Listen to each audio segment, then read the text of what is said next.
Welcome back to Chop Tatsu. Di video kali ini kami akan melanjutkan alur cerita dari Number One Sentai Gozyuja di episode ke-39 dan 40.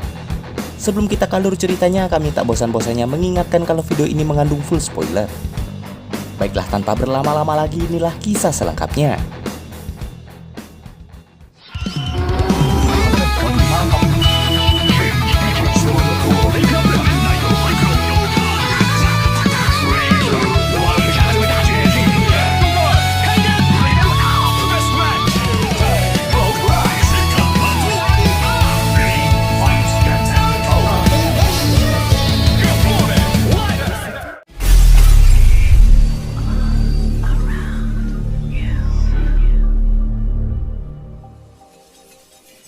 Suatu hari di markas Buraidan terlihat Bouquet yang sedang memanjakan adik barunya yang tak lain yaitu Ribbon.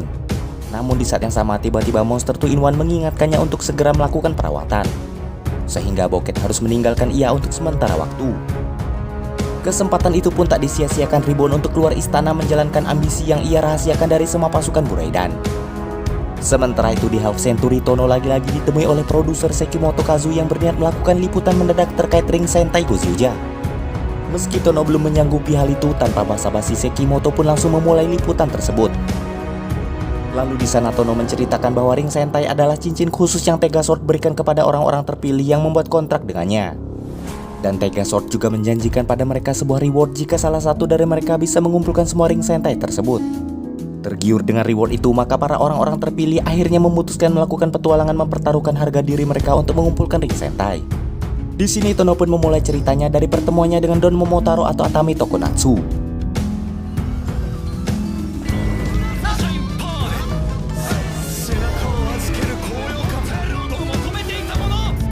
Lalu Todoroki Gaya atau Gao Red, Kaku Genji atau Ryu Ranger, Yamori Shoko atau Red Racer, dan dilanjutkan dengan beberapa Red Sentai lainnya.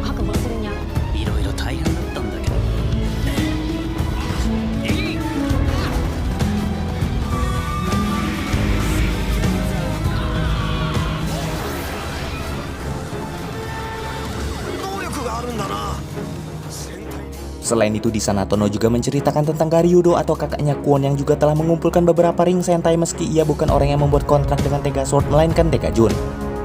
Meski awalnya Tono masih menganggap Kwon kakaknya, namun kini ia mengaku pada Sekimoto sudah tak peduli dengan pria itu. Karena itu ia bertekad akan segera merebut semua ring Sentai yang ada padanya.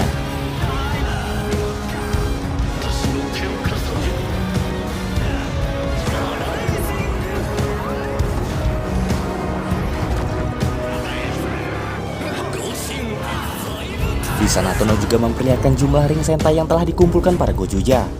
Dan ketika melihatnya, Sekimoto pun terkejut saat mengetahui bahwa ternyata Ryugi hanya memiliki satu ring Sentai saja. Di sini Tono pun menjelaskan bahwa itu bisa terjadi karena sebelumnya Ryugi pernah kalah darinya. Sehingga semua ring Sentai yang pernah ia kumpulkan diserahkan kepada Tono. Bahkan ring Sentainya juga sempat berpindah tangan ke makhluk dari planet Asamika yang bernama Asam. Di tengah liputan tiba-tiba Tono mendapat telepon yang mengharuskannya pergi. Sementara itu di sisi berbeda ternyata Ribbon menculik manusia dan merebut makanan manis dari mereka dan berniat menjadikan mereka budak. Beruntungnya para Gozyuja yang sudah tahu aksinya datang untuk menghadapi monster itu.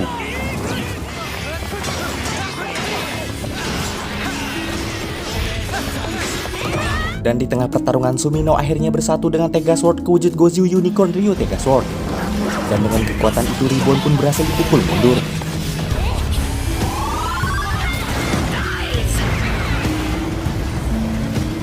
Namun karena Monster 2-in-1 menjadi raksasa dan ikut mengamuk di kota, maka Tono pun memutuskan menyatukan Tegasword dengan Godaburn menjadi Tegasword Whiteburn. Dengan penyatuan itu mereka pun bisa mengalahkan monster itu menggunakan tembakan Whiteburn Flowbuster. Lalu beberapa hari kemudian diceritakan Sumino yang akhirnya kembali dari misi penyamaran dengan meminjam kekuatan Tegasword untuk mengubah wajahnya. Namun sayangnya setelah misi itu selesai wajahnya tak bisa kembali seperti semula. Meski awalnya tak terima, namun Riko merasa perubahan yang terjadi padanya tidaklah buruk. Dan karena merasa sependapat, akhirnya Sumino pun tak mempermasalahkan hal tersebut dan menerima wajah barunya. Lalu keesokan harinya Tono mendapati semua ruangan di Half Century menjadi gelap dan dihiasi beberapa ornamen yang menyeramkan. Dan ternyata semua itu juga terjadi di seluruh kota sehingga membuatnya ketakutan. Menyaksikan semua itu, Ryugi lantas berspekulasi bahwa semua itu pasti perbuatan Wan. Karena ketakutan, Tono awalnya tak mau ikut menyelidikinya.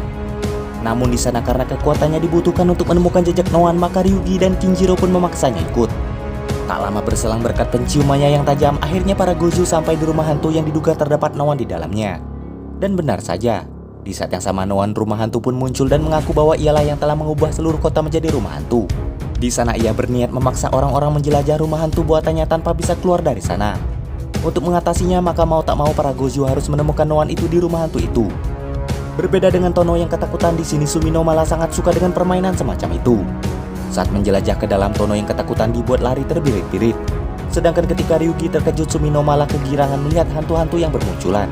Sementara Kinjiro yang sempat terkejut malah kelaparan sehingga ia kembali ke wujud kakek Joji, dan hal itu malah membuat para hantu di sana berbalik takut padanya. Terungkap di balik aksi Noan tersebut ternyata ada Ribbon yang memerintahkannya. Namun di sana Ribbon berpendapat bahwa rumah hantu itu masih kurang seram. Karena itu ia menyarankan pada monster itu untuk melakukan dengan cara yang lebih mudah. Sementara itu Boket yang terpisah dengan adiknya sangat ketakutan berada di sana. Beruntungnya Riko menemukannya, dan di momen itu akhirnya Riko tahu nama gadis itu yang sebenarnya. Di pertemuan itu Riko yang ingat kejadian sebelumnya pun lantas meminta maaf pada Boket karena pernah menolak ajakannya. Namun di sini Boket yang malah merasa bersalah padanya, terlebih lagi karena sudah jarang idol sebab sibuk dengan adik barunya. Karena itu ia pun lantas berbalik meminta maaf, dan di momen itu kedekatan mereka pun semakin terjalin hingga pasukan Ari muncul mengagetkan mereka. Ternyata pasukan itu ikut menakut-nakuti manusia atas perintah Ribbon dengan cara menyerang manusia dan mengubah rumah hantu menjadi rumah pembantaian. Ketika Riko berusaha melindunginya, di sana diam-diam Boket mengusir pasukannya dari tempat itu tanpa sepengetahuan Riko. Dan sebelum berpisah, Riko memberikan boneka sebagai jimat pada Boket dan memintanya tak kemana-mana, karena ia pun berjanji akan segera kembali ke sana. Tak berselang lama Riko akhirnya menemukan Ribbon dan anak buahnya. Dan demi menghentikan rumah hantu itu, ia akhirnya menantang Noan untuk bertanding rumah hantu. Selagi Tono menghajar pasukan Ari, para Gojo lainnya berhasil menakut-nakuti pengunjung di sana dan mengarahkan mereka ke sebuah ruangan yang berisi Rikuo. Setelah semuanya berkumpul, Riko pun menghibur mereka dengan nyanyiannya termasuk Boket.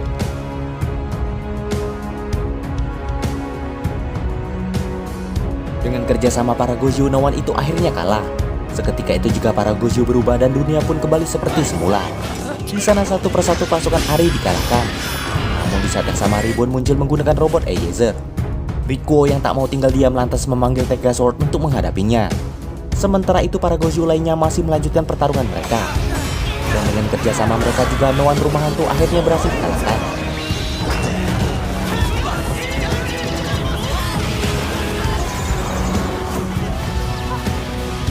Sementara itu Boket yang sadar adiknya dalam bahaya lantas memperingatkannya untuk berhati-hati pada Gojo Blue yang menjadi musuh bebuyutannya.